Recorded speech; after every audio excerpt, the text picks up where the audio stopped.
Waalaikumsalam warahmatullahi wabarakatuh. Selamat pagi anak-anak. Pagi Bu. Apa kabarnya hari ini? Baik. Alhamdulillah ya, kita semua dalam keadaan sehat walafiat. Sebelum mulai pembelajaran, alangkah lebih baiknya untuk membaca doa terlebih dahulu. Kepada ketua kelas, tolong untuk memimpin doa. Duduk siap. Baik, selanjutnya Ibu akan mengecek kehadiran anak-anak dulu ya. Oke, baik. Semoga yang sakit segera diberikan kesembuhan ya. Anak-anak, bagaimana liburannya? Karena kita udah liburan ya di semester baru sekarang, kita akan mempelajari banyak hal. Tapi saat ini kita akan belajar mengenai teks laporan hasil observasi. Sebelum belajar ini, Ibu mau tanya, apakah anak-anak kalian masih ingat semester kemarin belajar tentang apa?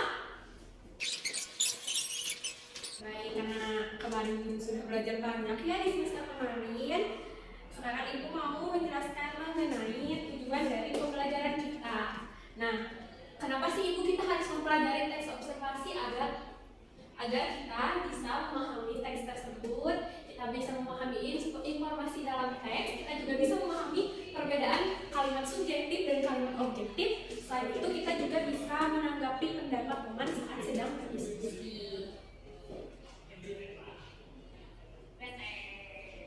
Oke, selanjutnya kita akan menyaksikan video terlebih dahulu ya. Mohon disimak ya anak-anak.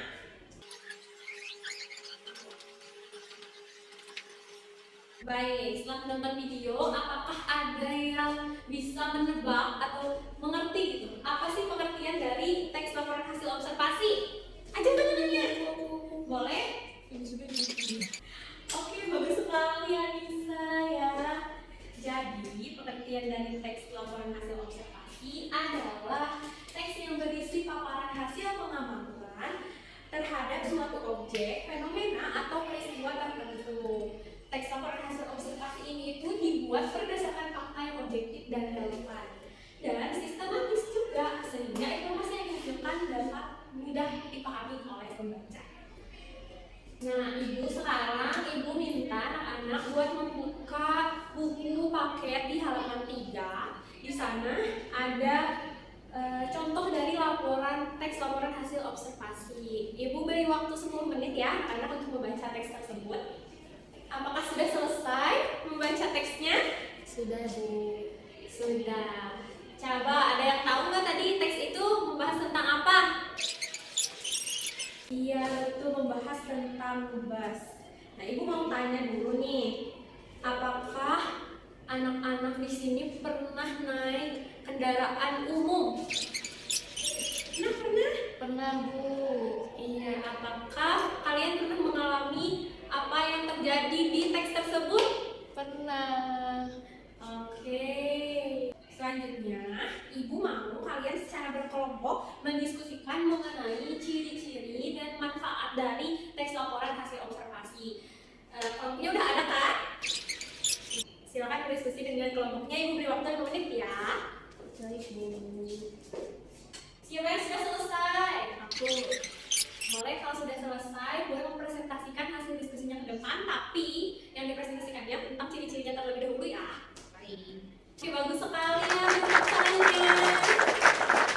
Tadi kelompok 1 sudah mempresentasikan tentang ciri-ciri dari teks laporan hasil observasi. Ciri-cirinya apa aja? Ciri-ciri dari teks laporan hasil observasi yang pertama itu bersifat objektif dan universal. Nah, teks laporan hasil observasi juga ditulis berdasarkan fakta sesuai dengan pengamatan yang dilakukan. Karena namanya laporan berarti harus berisi fakta. Selanjutnya tidak mengandung prasangka, dugaan, pemihakan yang menyimpang atau tidak tepat. Karena ini semua berisi fakta, jadi tidak mengandung prasangka atau dugaan pribadi.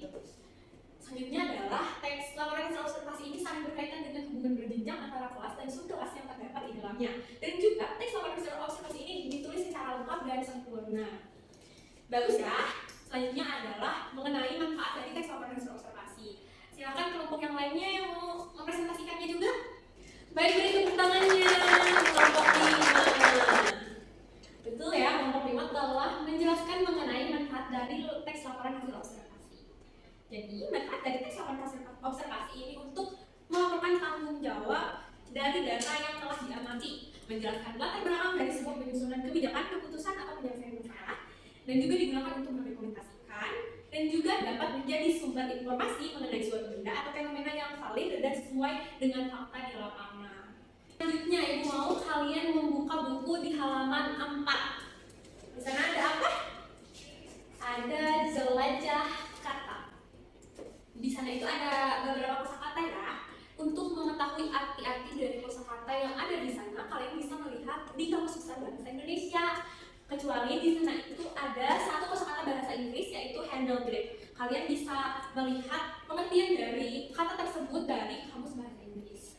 Nah, kalian juga kalau pengen tahu itu di KBB itu ada apa aja, ada kata apa aja, kalian boleh cari semua kata yang kalian ingin tahu di Kamus Besar Bahasa Indonesia. Boleh dilihat di ponsel kalian atau dilihat di kamus yang ada di depan ya, boleh diambil. Selanjutnya itu Ibu ingin kalian membuka buku paket di halaman 5. Di sana ada tabel informasi berdasarkan teks yang kalian baca. Silakan kalian berdiskusi dengan teman kelompok dan nanti akan mempresentasikan hasil diskusi kalian ke depan. Oke? Oke. Sudah selesai? Kalau sudah selesai, boleh kelompok mana yang ingin presentasi ke depan? Boleh. Sekali tiga yang sudah ke depan. Bagus sekali ya hasil diskusinya. Untuknya, Ibu mau kalian membuka buku halaman 6. Di sana itu ada penjelasan mengenai kalimat objektif. Jadi, anak-anak, kalimat objektif ini adalah kalimat yang menyampaikan informasi secara objektif tanpa melibatkan pendapat pribadi. Nah, kalimat ini itu didasarkan dengan fakta yang diukur dan bisa diverifikasi kebenarannya. Selanjutnya itu ada ciri-ciri tentang kalimat objektif. Kalimat objektif ini berisi fakta yang dapat dibuktikan kebenarannya.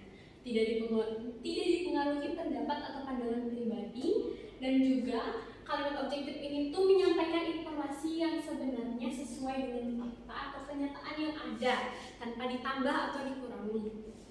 Selanjutnya, kalimat objektif ini juga tidak menggunakan kata-kata subjektif dan emotif atau kata yang menyebabkan orang emosi, marah, sedih, ragu-ragu, seperti kata sangat, sekali, luar biasa, mungkin, dan barangkali.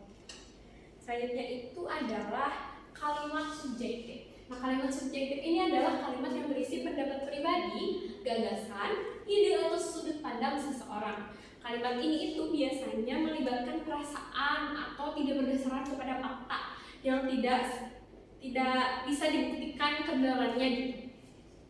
Nah, ciri-ciri dari kalimat subjektif itu ada mengandung pendapat pribadi, melibatkan perasaan atau emosi, menggunakan kata-kata yang memiliki sifat relatif seperti menurutku, kira-kira, atau sangat, sekali yang tadi ya. Jadi selanjutnya itu tidak berisi fakta dan tidak bisa dibuktikan bagaimana kebenarannya.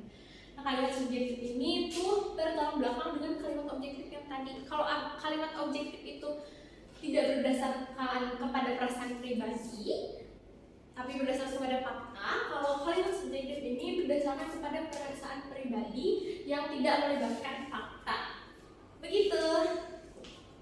Nah, karena Ibu sudah menjelaskan mengenai perbedaan dari kalimat subjektif dan objektif, Ibu mau kalian membuka buku halaman 7. Di sana ada tabel.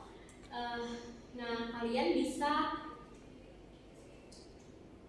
mengisi tabel tersebut di rumah nanti ya. Minggu depan kalian bisa mengumpulkan tugas tersebut. Nah, anak-anak, karena pembelajarannya sudah selesai, materinya sudah habis, waktunya juga sudah hampir habis. Adakah yang bisa menarik kesimpulan dari pembelajaran kita hari ini? Boleh angkat tangannya? Apakah ada yang ingin bertanya tentang pembelajaran hari ini? Tidak ada yang bertanya, Ibu cukupkan ya pembelajaran hari ini. Mohon maaf bila ada tutur kata yang tidak mengenakan. Ibu harap kalian semua tetap semangat ya untuk menjalani pembelajaran selanjutnya.